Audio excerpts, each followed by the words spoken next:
I have been testing Thanksgiving leftover recipes for the last 10 years, and these are the 5 that have stood the test of time. Hello everyone, welcome back to the Going Zero Waste YouTube channel. I'm Catherine Kellogg, and I do videos on sustainable living as well as critical commentary on consumer culture, so if that sounds like something you enjoy, please hit that big red subscribe button to be notified when new videos are coming out. And today we are going to be talking about the best ways to utilize your Thanksgiving leftovers based on the 5 most wasted items at the Thanksgiving table. According to Refed, 320 million pounds of Thanksgiving food, 75 million pounds of which is produce, is headed to the trash on Thanksgiving. And about 200 million pounds of trash is from turkey. And my personal feelings are, if you are going to kill a bird for your meal, the least you can do is eat it. If you're gonna do it, you might as well eat it. And that is the #1 most wasted thing every year. The average turkey weighs 15 to 20 pounds. So if we averaged that at 17.5 pounds and divided that by 200 million, that's the equivalent of 11.5 million turkeys dying for no reason.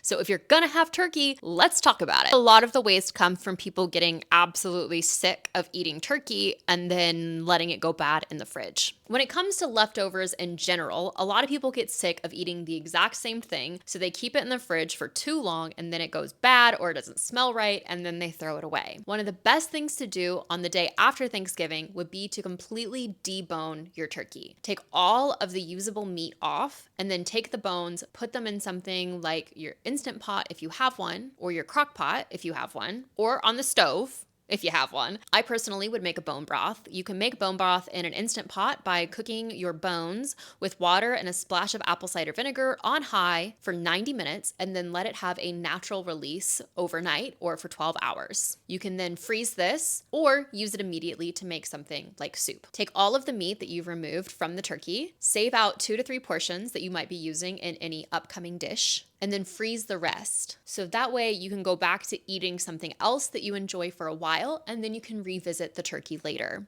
And you can use this shredded meat in the same way that you would use anything like shredded chicken. So hopefully you'll be able to alter the flavor profile of what you're eating so your taste buds have a new experience instead of continuing to eat the same flavors over and over again. A lot of the websites and recipes that I see people recommend, I think are just highly impractical, especially because one of the main things people suggest is a Thanksgiving style casserole. You will see all sorts of casserole inspired dishes, which basically takes every single side and dumps it into one bowl. And if you love that, go for it. I'm very pro as long as you eat all of it, but it doesn't change the core problem, which is that people are sick of these flavor profiles after eating it for so long. You can fix this by making your Thanksgiving more ingredient based, i.e. cooking individual vegetables and having a protein main and keeping everything separate so that way they can be deconstructed and used in new ways in the future. Or if you're making things like green bean casserole and sweet potato casserole and corn casserole and all these other different types of casseroles, can you freeze them? Can you preserve them? Or can you make a smaller quantity, therefore it won't go to waste? Skip the Thanksgiving casserole unless it's something you love and you know you're gonna eat, and save your individual parts such as broth and meat and break it down for different flavor profiles in the future. And one of my favorite elite tips is if you're going over to someone's house, bring a to-go container with you,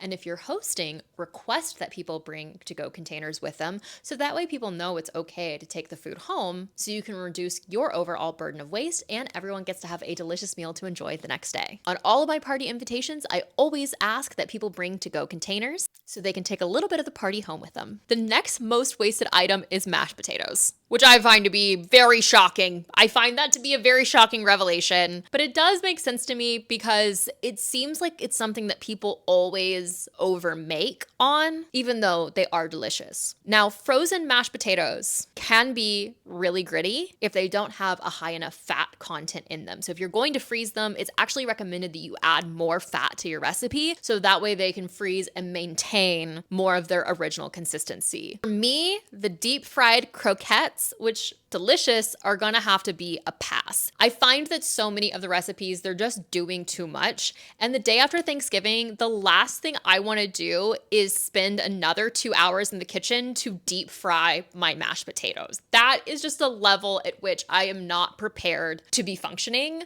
The day after Thanksgiving, all I wanna do is sit on the couch, play a Nancy Drew game, or read a mystery book, and that's it. I spent 10 hours cooking the day before. The last thing I wanna do is spend another 2 hours in the kitchen. So that could not be me. Delicious, objectively delicious, but personally too much effort and far too much labor. Now, if we were getting to about day 5 and I had leftover mashed potatoes that I hadn't eaten, which I don't think is an experience that I personally am gonna have, I would make gnocchi. This completely changes the flavor profile of the mashed potatoes. And it's actually very, very easy to do. So you already have your mashed potatoes in a bowl, ready to go. Rip the lid off, throw in some flour, get it around, and then you can just cut it. I mean, you can shape it properly and appropriately before you drop it into boiling water, or you could just cut it. You can go crazy. You can break the rules a little bit. Throw it in some boiling water, 3 to 5 minutes. You have fresh gnocchi, and you can just add some pasta sauce on top of that for a much needed relief from the traditional Thanksgiving leftovers. It's a very simple recipe. You only need 1 extra ingredient, 2 if you count the marinara sauce. Of course, you could also do a cream sauce. If you want something easy that's also gonna change your flavor profile, personally, I like to make a cottage pie. Is it a gardener's pie? There's some word for it. That's the vegetarian version of it.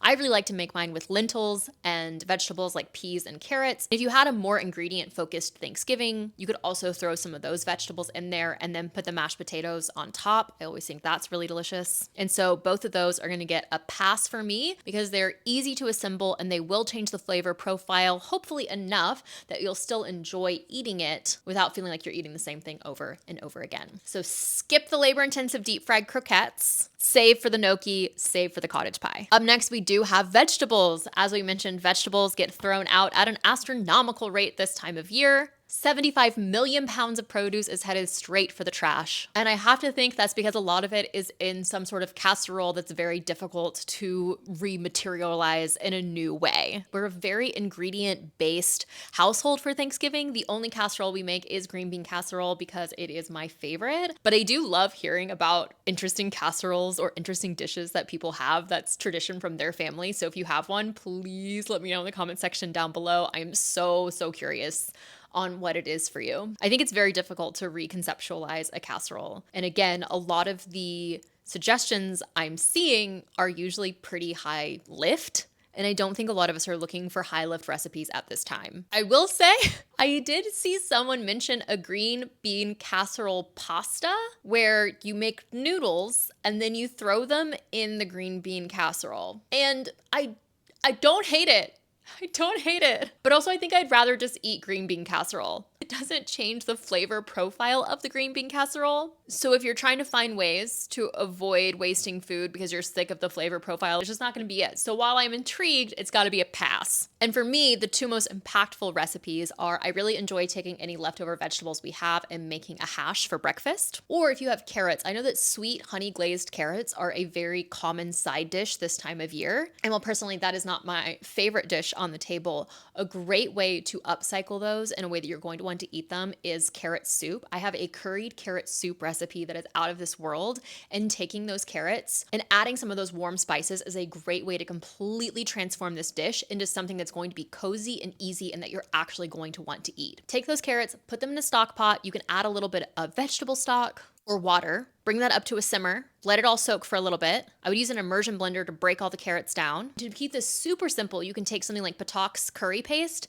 mix that all together. If the honey or maple syrup is making it a little too sweet, you can always hit it with just a little bit more acid, a little bit more salt, and you're just gonna completely transform the flavor profile of that dish, making it something that you really wanna eat. I can kind of understand why people let vegetables go to waste, mostly because I don't think people know how to cook vegetables very well, even though they're my favorite thing to eat. Oh, good vegetables. When cooked well, top tier, top tier. Vegetables when cooked poorly, they're pretty bad. They're pretty bad. They're pretty bad. So I get it. Like I get it. But the next thing, it's dinner rolls. Who's letting the rolls go to waste? I love carbs. I truly love carbs. So the fact that those go to waste, I'm really surprised. For me, dinner rolls, French toast, gotta be a pass. It's gotta be a pass. Simply because the rolls are usually quite soft. They already have a high moisture level content. They're gonna be prone to mold more than they are to drying out. And when you soaked them in the liquid mixture, they would really start to break down. And I don't think it would make the best French toast. If you have a different type of bread that you serve instead of a dinner roll, absolutely you can make French toast with it. But I don't think the dinner roll French toast is the best use. Oh, and the other thing is stuffing. Once again, my favorite. And for me, the stuffing meatball or the stuffing muffin is gonna have to be a pass. The stuffing isn't gonna last a night for me. I'm gonna eat it cold out of the fridge. It's so good. But usually you have to do a lot of work. It's a lot of combining, and stuffing is already deconstructed bread, right? It's deconstructed bread. And then they want you to add things to it to continue to mush it down and then bake it. And it's just doing too much. It's just doing, in my opinion, it's just doing way too much work. And it's just making mushy bread mushier.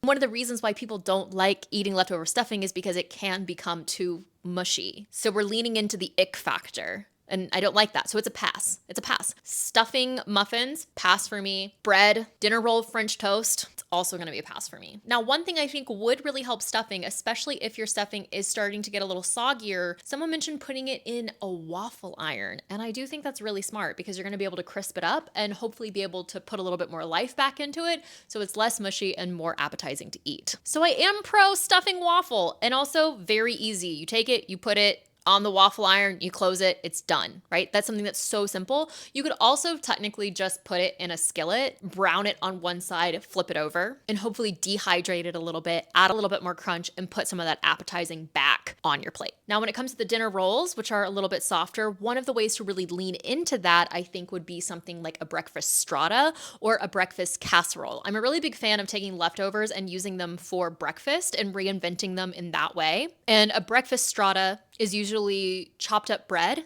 and it can be a softer bread mixed with eggs and different toppings. Now, I'm a huge tofu girly, and you can also take blended tofu. You can blend it with soy milk or another plant-based milk of your choice. And this works amazing in a plant-based quiche. It is so good. And you could also pour that over the bread. However, the tofu usually bakes out a little bit more firmly than the egg, which might overpower the softness of a dinner roll. But every year for Thanksgiving growing up, my mom made a breakfast strata the following day. So that one just really hits kind of nostalgic home for me. And then lastly, we have cranberry sauce. Poor cranberry sauce. I feel that's a really divisive condiment on the table, but a lot of the condiments often go to waste. Your gravy will freeze really well. Even your cranberry sauce will freeze decently, but I love to use my cranberry sauce in cranberry sauce muffins. Again, going back to the breakfast theme, I think it's a great way to start your morning. You can bake the cranberry sauce in, and then you've got breakfast set and prepped for the whole week. Now, for me, the skip recipe is going to be the cranberry sauce fruit roll-ups. I made these. They are delicious, but again, kind of a lot of work if you don't have a dehydrator, and you're gonna dirty up a lot of dishes, and you're just not gonna get that much